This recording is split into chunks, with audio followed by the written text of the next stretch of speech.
para o Ancelotti deve ter sido melhor do que para qualquer um de nós. 3 para o Brasil, 0 para o Chile. Parabéns ao Ancelotti não ter convocado você. E o Brasil, a seleção brasileira não precisa do seu futebol. Olha o cruzamento, Paquetá! Olha o Luiz Henrique, Guimarães, voltou, Luiz Henrique no travessão, o passe pro Rafinha, salva o goleiro, vai entrar, gol! Galera, é o seguinte, nesse vídeo aqui a gente vai acompanhar o desabafo do Galvão Bueno após essa goleada do Brasil contra o Chile por 3 a 0. E embora o Brasil tenha ganhado de 3 a 0, o Galvão Bueno trouxe algumas polêmicas envolvendo a seleção brasileira e eu separei pra você aqui os melhores momentos, cara, confira só. O jogo teve coisas boas, teve coisas ruins.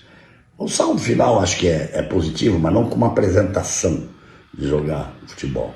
É muito bacana a seleção brasileira jogar no Maracanã. Minha última transmissão de seleção brasileira no Maracanã foi contra o Chile, nas eliminatórias em 2022.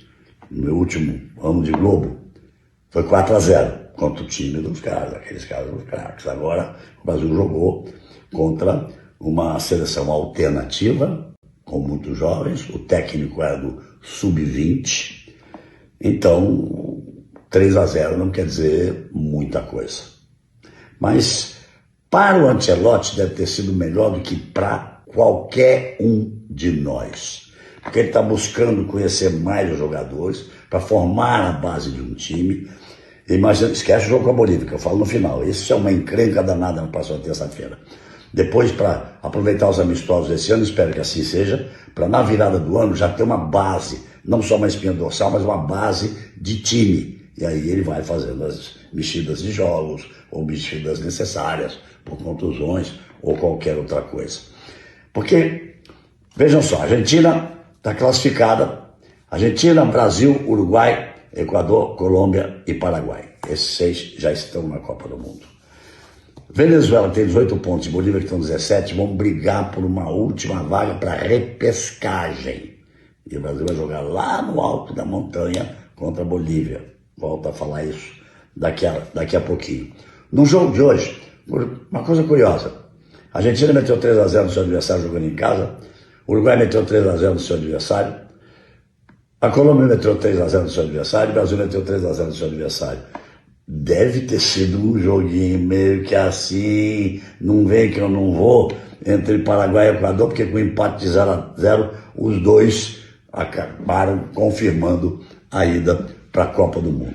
Então vamos voltar no jogo do Brasil. Começou bem, com velocidade, foi para cima, queria fazer o resultado. O sistema começou muito bem, ele foi para cima, ele partiu.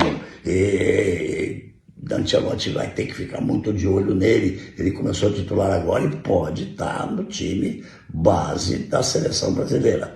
Mas eu diria que nesse momento, não sei se você concorda, também não estou dizendo que seja o certo, mas estou dizendo nesse momento, eu acho que essa espinha dorsal já existe com 6 nomes, com Alisson, Marquinhos, Casemiro, Bruno Guimarães, Rafinha e Vini Júnior.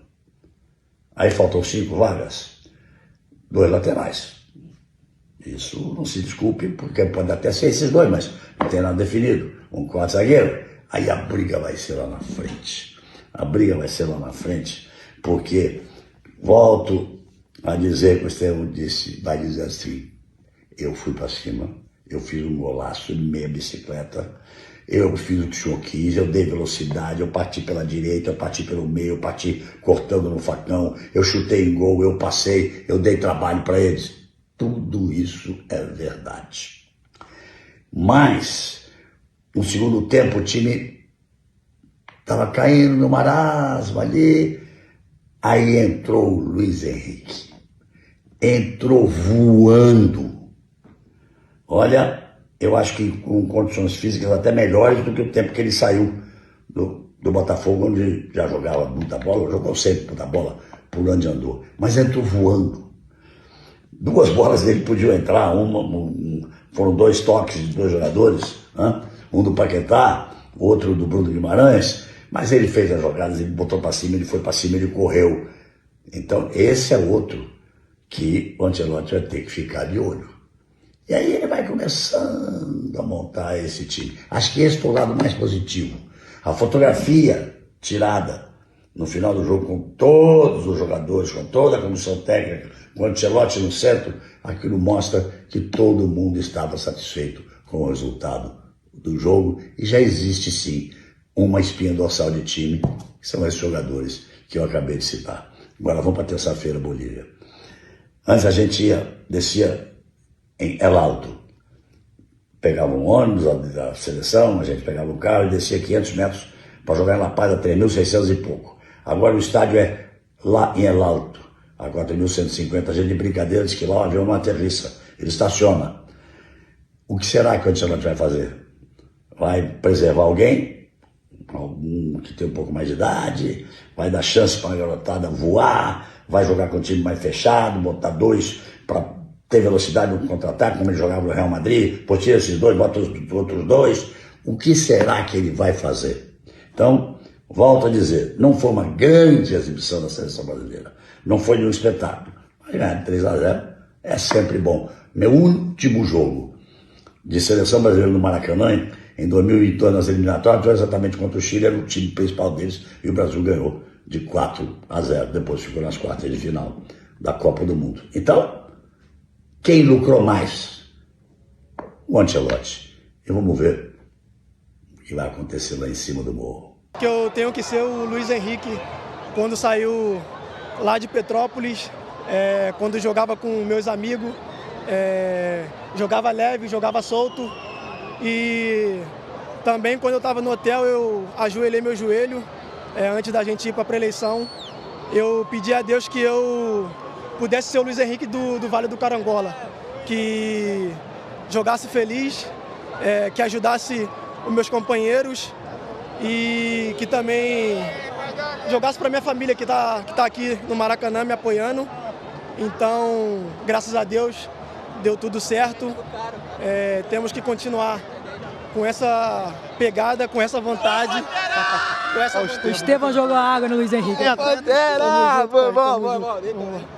E é isso, eu só queria ser o Luiz Henrique lá do Vale do Carangola, que jogasse com alegria, que eu não quero perder minha alegria nunca de jogar futebol, porque isso eu sou apaixonado, então por isso que deu tudo certo e graças a Deus saímos com a vitória. 2 assistências foram quase 2 gols, no segundo você comemorou como se fosse gol, parecia, você achou que era seu, né?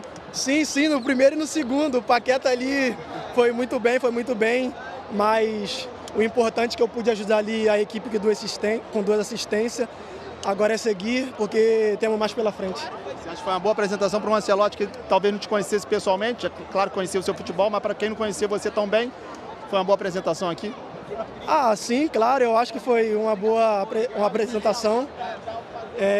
Como eu falei, eu queria só jogar como eu jogava no Vale do Carangola, com alegria, para mim não perder essa alegria, porque quando eu jogo com alegria tudo dá certo. Bom, galera, é o seguinte, eu sempre imaginei assim, cara, esse jogo não vai ser tão fácil assim como muitas pessoas estavam falando. Eu vi gente, cara, falando aí, o Brasil vai ganhar de 5-0, o Brasil vai meter 7-0. As coisas não são bem assim, meu irmão. No segundo tempo, o Brasil jogou muito bem após as alterações. Se eu não me engano, foi 5 alterações.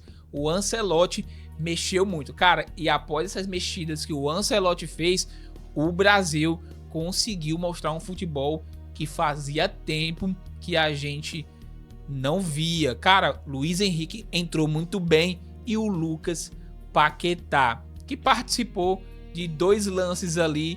Um, ele fez o gol e outro, ele deixou a bola passar e o Brasil conseguiu fazer um grande jogo. Luiz Henrique, o que o Luiz Henrique, meu irmão, ele fez hoje, parabéns. Cara, jogou muita bola. E eu acredito assim, na minha opinião, ele merece uma chance para ser titular na seleção brasileira. O Brasil hoje, eu sei que o Brasil não tem aquelas estrelas como tinha em 2002, né? 2006 também o Brasil ali quando perdeu a Copa, se eu não me engano, para a França, tinha grandes nomes na seleção brasileira, como Ronaldinho Gaúcho, entre outros. Mas o Brasil hoje tem um coletivo legal. Sim, tem um coletivo que, se lapidar bem, meu irmão, tem tudo para mostrar um grande futebol contra seleções grandes. Lembrando que o Chile não é um time que vive um bom momento. Hoje o Chile tá jogando mal. Antes o Chile era até um pouco difícil de vencer. Hoje tá meio complicado. Mas falando sobre a seleção brasileira, eu concordo com o Galvão Bueno em alguns pontos ali bem interessante. O Brasil tem muito o que se fazer, mas para o Ancelotti essa vitória, ele vai dormir tranquilo. Ele vai dormir tranquilo. E eu gostei muito de acompanhar a seleção brasileira. Eu quero muito saber aqui a opinião de você, cara, que acompanha a seleção brasileira. O que é que você achou? O Brasil jogou bem? Comenta aqui. Valeu. E não saia do vídeo sem antes deixar o teu like, se inscrever e um comentário aqui será bem-vindo, que eu vou estar lendo todos os comentários, beleza, pessoal? Deus abençoe a todos e até a próxima.